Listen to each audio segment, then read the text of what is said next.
how would your economic policy differ from Donald Trump? And would you extend the Trump tax cuts?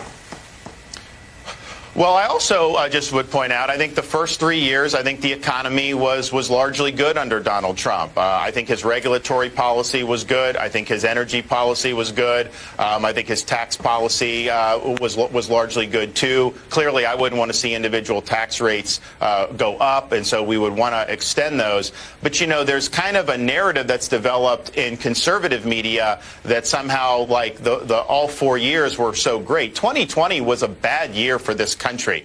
And it started in March of 2020 with how they responded to COVID. He was criticizing nations like Sweden, who took a more modest approach, kept everything going, reduced the panic.